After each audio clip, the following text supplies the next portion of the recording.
black vinegar with some red color.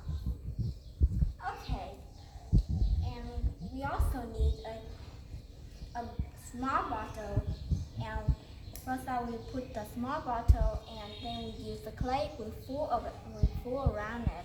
We use baking soda, we put it on, okay, and we put the red colors on the vinegars like lava.